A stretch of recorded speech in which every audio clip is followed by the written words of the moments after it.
যখন হাসপাতালে ব্যবসা করবে তখন তো শুধু বলে না যে শুধুমাত্র জামাত শিবির এখানে চিকিৎসা করবে। যখন ইসলামী ব্যাংকে টাকা রাখি তখন তো বলে না শুধুমাত্র জামাত শিবির টাকা রাখবে।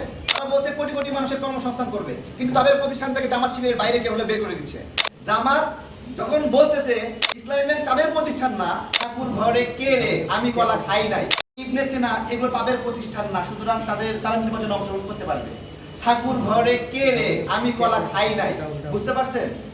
জামাত যখন বলতেছে ইসলামী ব্যাংক তাদের প্রতিষ্ঠান না, ইবনে সিনা তাদের প্রতিষ্ঠান না, তার মধ্য দিয়ে তারা প্রমাণ দিছেনি তাদের প্রতিষ্ঠান এগুলো।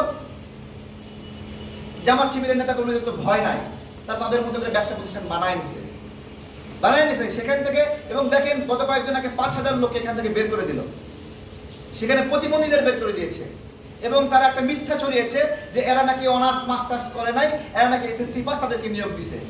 জামাত ইসলাম দেখা যাদেরকে 5,000 মধ্যে বের করছে তাদের মাঝে 1% না, একজনও যদি এসএসসি পাস থাকে, এইচএসসি পাস থাকে, তারা দেখাতে পারবে না।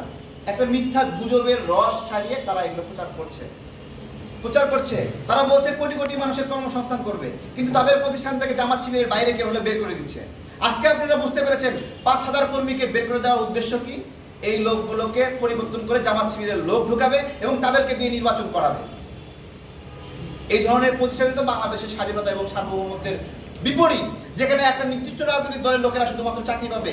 সেই প্রতিষ্ঠান যখন ইসলামী ব্যাংকে টাকা রাখি তখন তো বলে না শুধুমাত্র জামাত শিবির টাকা রাখবে, তখন তো সবার টাকা নিতে মজা পায়। যখন হাসপাতালে ব্যবসা করবে তখন তো শুধু বলে না যে শুধুমাত্র জামাত শিবির এখানে চিকিৎসা করবে, তখন তো সবাইকে চিকিৎসা দিয়ে টাকা